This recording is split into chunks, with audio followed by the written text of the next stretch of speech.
오늘 저희 함께 보실 하나님 말씀 갈라디아서 5장 5절부터 12절까지 말씀입니다. 갈라디아서 5장 5절부터 12절까지 말씀입니다. 신약성경 308페이지 갈라디아서 5장 5절부터 12절까지 말씀입니다.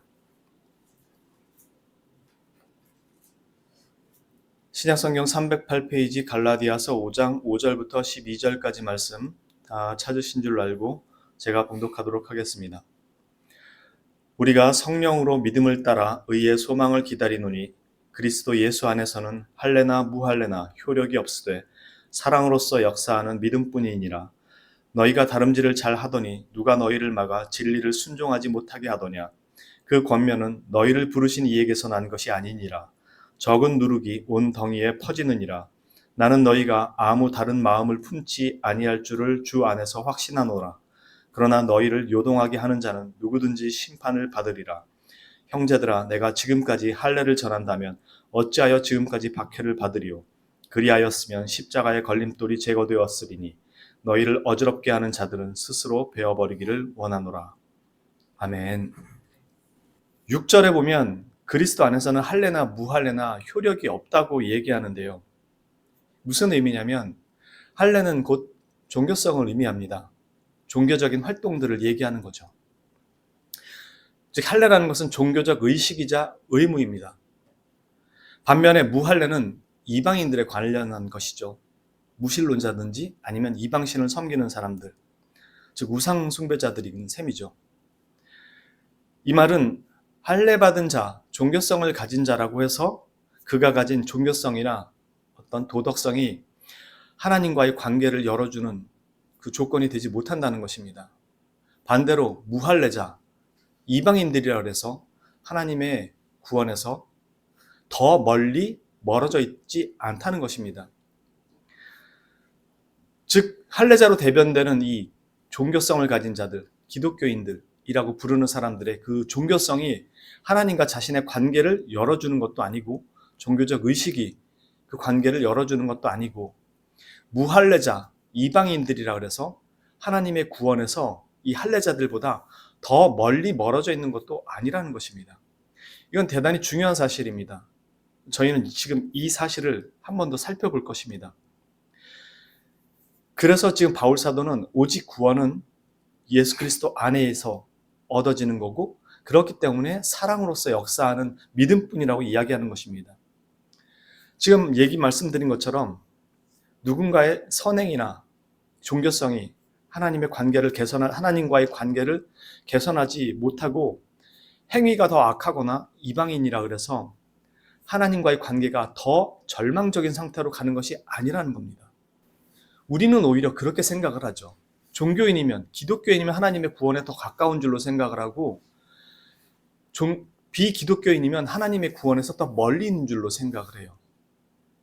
그건 내 구원이 내게 그 자격과 조건이 내게 있다는 것과 똑같은 의미입니다. 내가 종교인이면 더 가까이 있을 걸로 생각하고 내가 아니면 종교인이 아니면 더 멀리 있을 거로 생각을 하는 건 구원의 자격이 자기에게 있다고 생각을 하는 거죠. 바울이 얘기하는 건 지금 그 얘기입니다.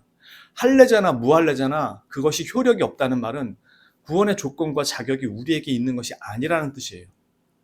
즉 우리가 구원을 받는 건 오직 하나님의 사랑의 그 이유가 있는 거고 그 사랑을 통해서 오직 그리스도께서 이루신 그 공로로 말미암아 우리가 그걸 근거로 구원을 받는 거지 우리의 어떤 자격이 근거가 돼서 받는 게 아니라는 것입니다. 그렇기에 할례자나 무할례자나 구원에서 더 가깝거나 더 멀리 있는 것이 아니라는 것이에요. 우리는 성령으로 말미암아 은혜로 믿음을 받았습니다. 그래서 하나님께 의롭다는 선언을 오직 믿음으로 말미암아 얻게 된 자들입니다. 그리고 이 의는 적정한 수준이 아니라 완전한 의에 대한 선언이라는 것이죠. 그렇게 우리는 주님이 우리를 향한 사랑을 보이실 때에 우리 상태에 따라 그 크기가 요동하지 않는다는 것입니다. 자꾸 우리는 그리스도의 의로, 그리스도의 공로로 구원을 받았다고 생각하면서도 하나님의 사랑을 받는 것은 자신의 어떠함에 의해서 자꾸 좌우된다고 생각을 한다는 것입니다.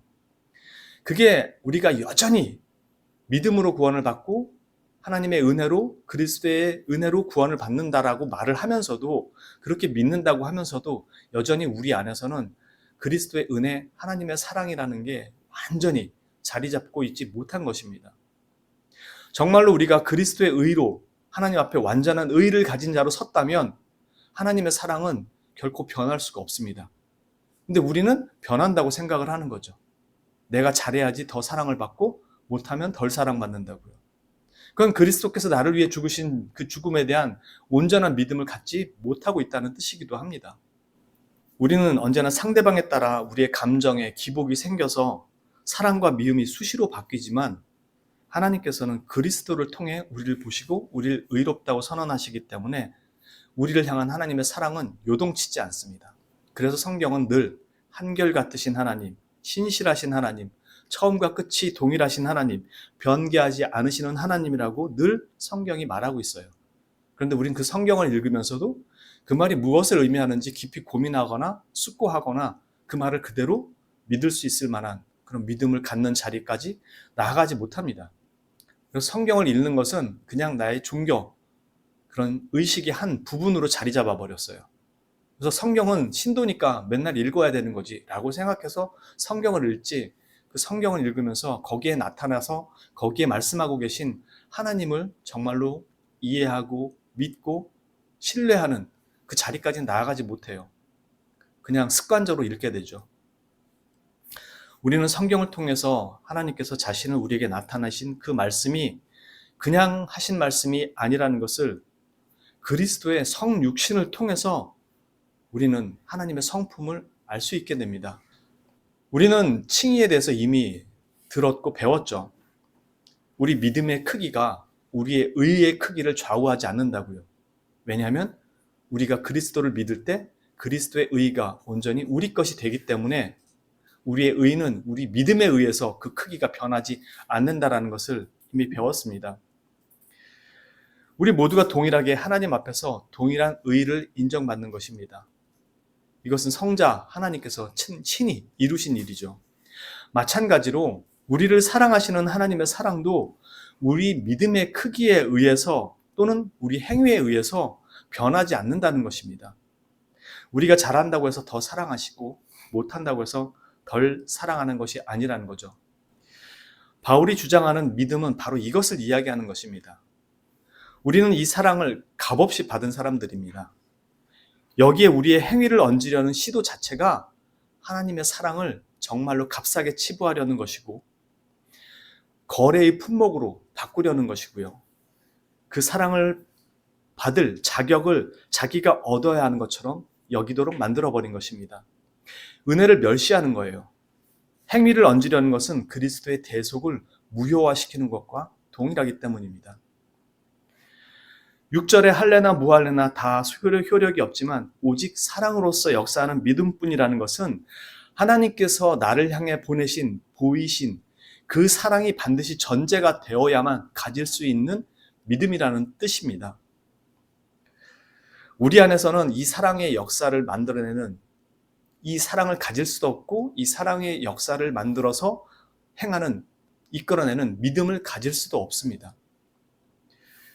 그래서 하나님의 사랑이 먼저 우리에게 주어져야만 우리는 비로소 온전한 사랑으로서 역사하는 믿음을 가질 수 있을 뿐입니다. 그래서 사랑으로서 역사하는 믿음이라는 것은 반드시 하나님의 사랑이 전제가 돼야 되고, 이 사랑으로서 역사하는 믿음은 그 대상이 하나님을 향한 사랑이라는 것을 알게 합니다. 다시 말해서 우리는 하나님께로부터 그 사랑을 받아서 다른 사람에게 나누는 거지 우리 안에서 만들어서 퍼내서 다른 사람에게 나누어 주는 것이 아니라는 것입니다. 이는 그 생명력을 우리가 만들어서 구원받을 자격을 얻은 것이 아니라 하나님께로부터 그 생명력을 부여받았기에 구원을 얻었다라는 것을 알 뿐이라는 것이죠. 그래서 살아난 자의 믿음의 반응이 사랑으로서 역사하는 믿음으로 나타나게 되는 것입니다. 결국 믿음은 하나님의 말씀에 대한 지적 동의, 듣고 여러분이 이해하고 깨닫게 되면서 알게 된 지적 동의와 그것이 비로소 우리 가슴을 요동치게 하고 열망과 기쁨과 감사와 평안과 같은 정서적 반응들이 우리 안에서 일어나게 됩니다. 그리고 비로소 지적 동의를 통해 이렇게 일어난 열망들이 우리의 의지를 움직이게 해서 잠자고 있던 우리 의지를 불태우고 이끌어내서 성령께서 불붙인 그 성령의 불로 비로소 하나님을 향한 그 사랑, 그 사랑의 표현으로 믿음이 나오게 되고 그 믿음의 표현들이 순종이라는, 하나님의 말씀에 대한 순종이라는 것들로 표현되게 되는 것입니다. 그래서 사랑으로서 역사하는 믿음이라고 이야기하는 거고, 이 사랑은 바로 하나님을 향한 그 사랑의 표시들로, 표현들로 나타나는 것을 말하게 됩니다. 그런데 지금 갈라디아 이 사람들은 유대의 거짓 교사들의 이 잘못된 가르침에 넘어가서 그들의 종교성, 자신의 의, 자신의 공로, 그것들로 하나님의 은혜와 사랑을 받으려고 하는 그 자리로, 즉 자신 안에서 받을 만한 자격을 확인하는 그 자리로 다시 돌아가려고 하는 그 모습을 보이는 것에 대해서 바울이 책망을 하는 것이죠. 그래서 7절부터 9절에 바울이 그들에게 이렇게 얘기합니다. 너희가 다름질을 잘하더니 누가 너희를 막아 진리를 순종하지 못하게 하더냐. 그 권면은 너희를 부르신 이에게서 난 것이 아니니라. 적은 누룩이 온 덩이에 퍼지느니라. 즉 너희가 처음에 잘하다가 너희가 어찌 지금 그렇게 갔느냐라고 책망하는 것이죠. 바울은 지금 적은 누룩을 조심하라고 권면합니다. 누룩은 커서 온 덩이를 덮은 것이 아니라 지극히 적은 누룩이 온 덩이를 다 물들게 만들기 때문에 경계하도록 합니다.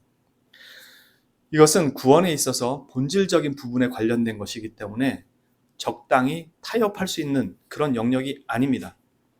만일 그랬다면 바울 사도가 4절에 말하는 것처럼 그렇게 얘기하지 않았을 겁니다. 율법 안에서 의롭다함을 얻으려 하는 너희는 그리스도에게서 끊어지고 은혜에서 떨어진 자로다. 이렇게 말하지 않았을 겁니다. 그러나 이게 본질적인, 구원의 본질적인 부분이기 때문에 바울 사도가 아주 강력히 그들을 책망하는 것이죠. 그렇게 아무리 적은 누룩이라도 그것이 교회 안에 들어오는 것을 용납해서는 안 되는 것입니다. 이것은 한 번 오염되면 주변을 금세 오염시키기 때문에 그렇습니다. 어떤 것이 본질이고 어떤 것이 비본질적인 것인지 구분하지 못하는 사람들에게는 대부분이 비본질적인 것으로 이해합니다. 그래서 쉽게 타협하게 됩니다. 왜냐하면 본질이 무엇인지 모르기 때문에 내 생각이 본질적인 것을 결정합니다.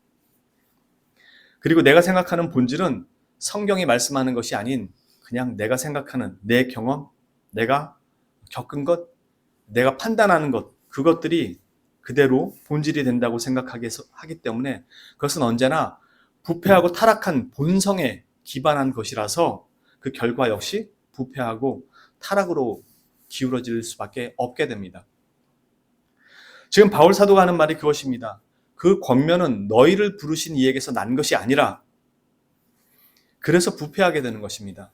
그래서 잘못된 구원을 바라보게 되는 것입니다. 사람의 생각, 사탄의 미혹이 거기에 있기 때문에 그렇습니다. 그래서 항상 우리에게 자신을 드러내고 알리신 하나님의 뜻과 그 말씀에 기초하도록 독려하는 것입니다. 그것만이 우리의 부패를 막고 왜곡된 생각을 확인할 수 있게 해주는 기준이 되기 때문에 그렇습니다. 하나님께서 자신의 생각을 성령 하나님을 통해 기록하고 지키며 보존하고 전수하게 하신 것이 바로 성경이죠. 하지만 바울은 그럼에도 갈라디아 교인들에게 확신의 참 편지를 보냅니다. 어떻게요? 나는 너희가 아무 다른 마음을 품지 아니할 줄을 주 안에서 확신하노라. 저 역시 마찬가지입니다. 여러분이 지내온 신앙의 환경이 어땠을지 몰라도 지금 여기서 우리가 배우는 이 하나님의 말씀을 통해서 우리의 구원이 오직 은혜로 주어졌다라는, 그래서 우리는 믿음 외에 다른 그 어떤 것도 여기에 더할 수 없다라는 이 믿음에 대한, 이 말씀에 대한 믿음과 확신을 여러분들이 가지고 다시 예전처럼 하나님 앞에 자신의 공로로 서려고 하는 그 자리에서 더 이상 옛자리로, 그 자리로 돌아가지 않으리라는 것을 저도 역시 주 안에서 분명히 확신합니다. 다만 우리의 연약함이 자기도 모르게 하나님의 사랑을 더 얻기 위해서 무엇인가를 얻으려 하는, 때때로 우리의 잘못된 그 생각들이 우리를 붙들고 발목을 잡을 때가 있을 것입니다.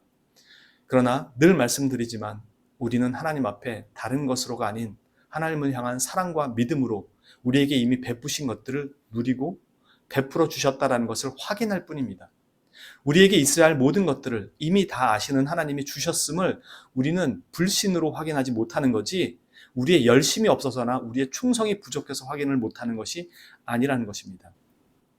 우리는 우리를 향한 하나님의 사랑을 재정, 평안, 그리고 세상에서 누리는 어떠한 가치들로 환산을 해서 그 사랑을 확인하려고 들기 때문에 하나님께서 나를 향한 사랑이 때때로 부족하거나 없다라고 착각을 하는 것이죠.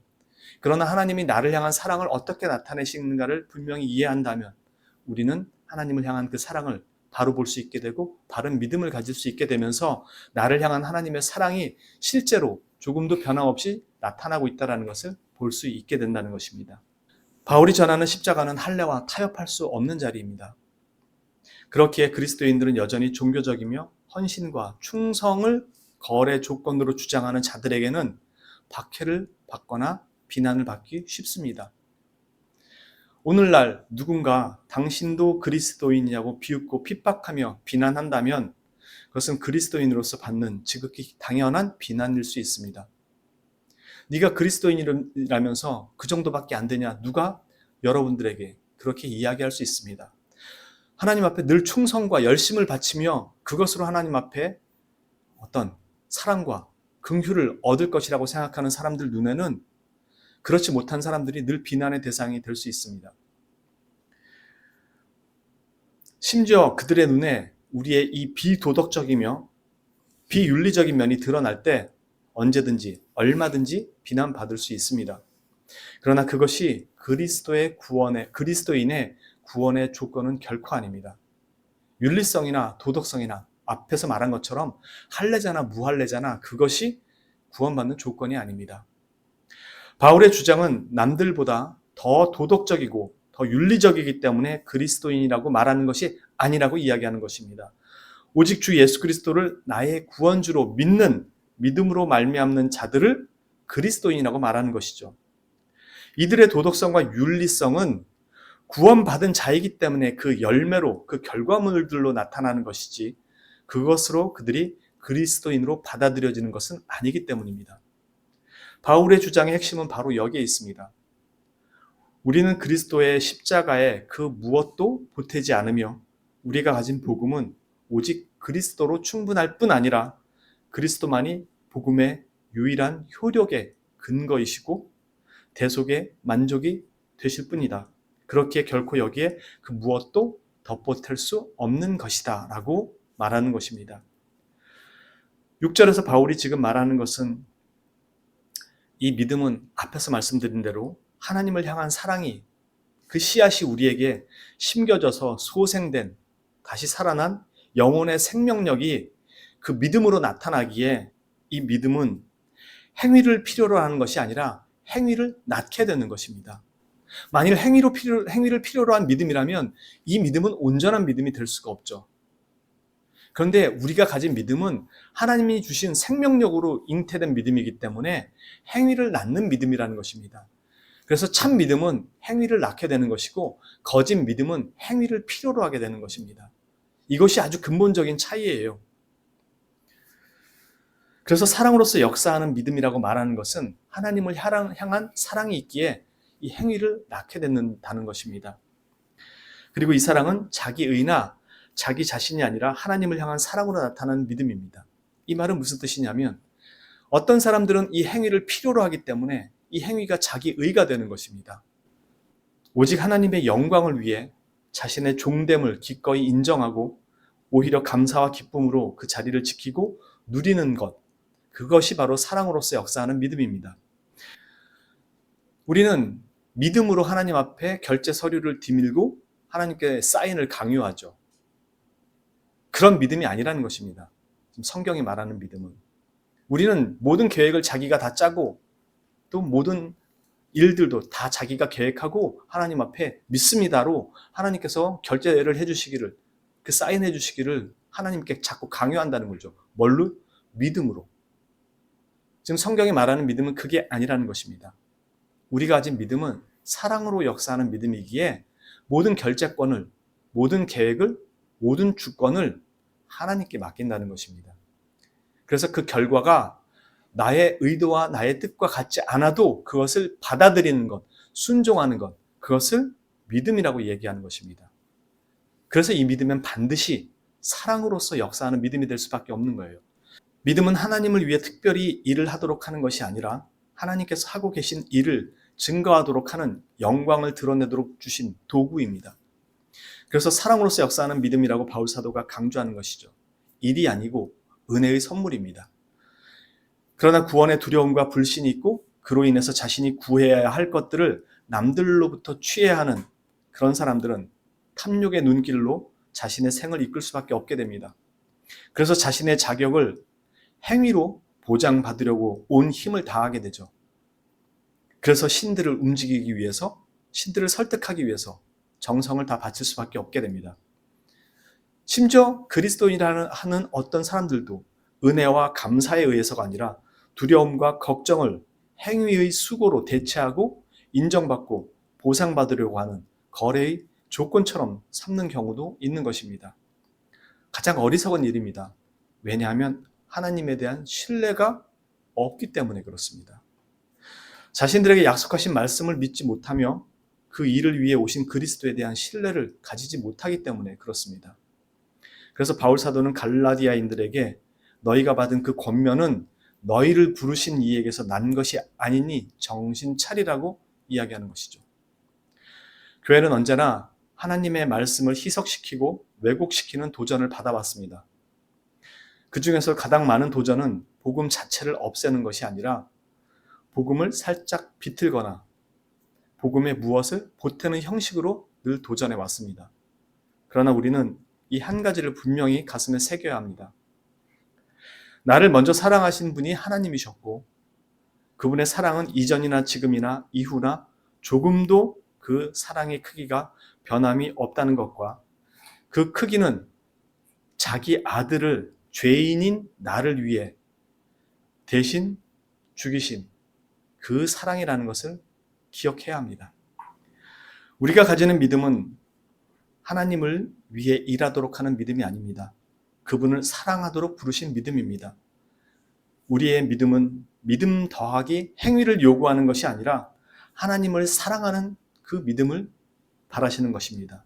그렇게 우리의 행위는 믿음 더하기 행위가 아니라 사랑으로서 역사하는 믿음이기에 사랑의 행위가 믿음의 표현으로 나타나고 있는 것일 뿐입니다. 이 믿음의 표현이 제대로 표현되지 못할 때 우리는 스스로 가슴을 치며 후회하고 회개하며 안타까워합니다. 왜냐하면 하나님을 그만큼 사랑하지만 사랑하는 만큼 나의 행동과 믿음이 따라주지 못하는 것에 대한 회개와 바로 하나님을 향한 사랑에 대한 아픔 때문에 그런 것입니다. 우리가 가진 참 믿음, 바로 참 사랑은 이렇게 나타납니다. 그걸 온전하게 다 지켜서가 아니라 사랑하는 마음이 넘치지만 지킬 수 없는 안타까움, 바로 하나님을 향한 열정, 진심은 있지만 그걸 지킬 수 없었던 베드로의 부인, 그 부인처럼 말이죠. 그 베드로의 부인을 예수님이 바라보십니다. 누가복음에 보면 베드로가 예수님을 부인하고 밖에 나가서 울 때 예수님께서 그 베드로를 쳐다보시는 내용이 나옵니다. 왜 쳐다봤다고 했죠? 너 그럴 줄 알았다고? 내가 미리 알려줬는데 그걸 못 지켰다고? 아니요. 나는 이미 너를 용서했다라는 것을 그 말씀을 이전에 하신 것으로 이미 알려주신 것이었습니다. 그게 하나님의 사랑입니다. 조금도 변하지 않는, 네가 나를 배반하기 전에는 내가 이만큼 사랑했지만 배반하고 난 다음에 내가 너를 사랑하기가 힘들다라는 것이 아니라 그때나 지금이나 조금도 변함없다라는 것을 이미 알려주신 것입니다. 그 아들을 이 땅에 보내셨다라는 것이 바로 우리에게 그것을 알려주는 것입니다. 그래서 하나님께서 그 크고 강한 팔로 우리를 꼭 붙들고 믿음에서 파산하지 못하게 하시고 항상 지키시고 돌보시는 것입니다. 그리고 다시 일어나서 하나님을 향한 사랑을 보여주시기를 기대하시는 것이죠. 조건이 아니라 사랑의 표현을 기다리시는 것입니다.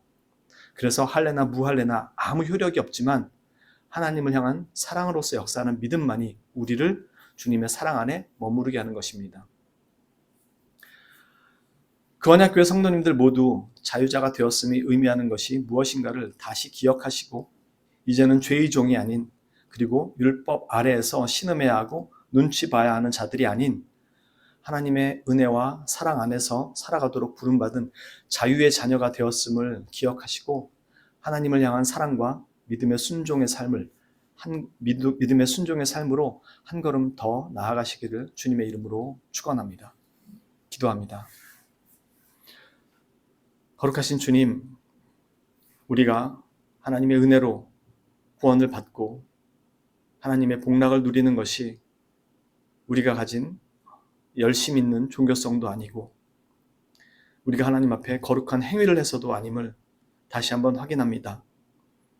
우리가 구원 받을 때부터 이미 하나님의 사랑으로 말미암아 구원을 받은 것이고 우리가 구원을 받고 난 이후도 여전히 부끄럽고 창피한 죄된 행동을 멈추지 못하고 있음에도 우리를 향한 하나님의 사랑이 조금 더 변함이 없다는 사실을 다시 한번 우리는 말씀을 통해서 깨닫습니다.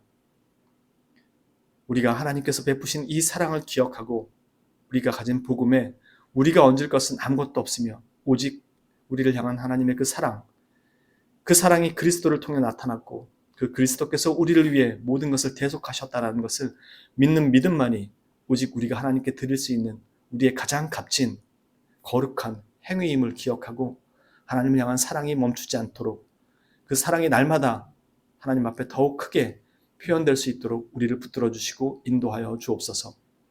우리를 하나님 사랑 안에 붙들어 매는 것이 우리의 믿음이 아니라 우리에게 주신 하나님의 사랑이고 하나님의 긍휼이었음을, 하나님의 은혜였음을 다시 깨닫고 이 믿음으로 늘 하나님 사랑 안에 머무는 우리가 될 수 있도록 인도하시고 지켜 주옵소서.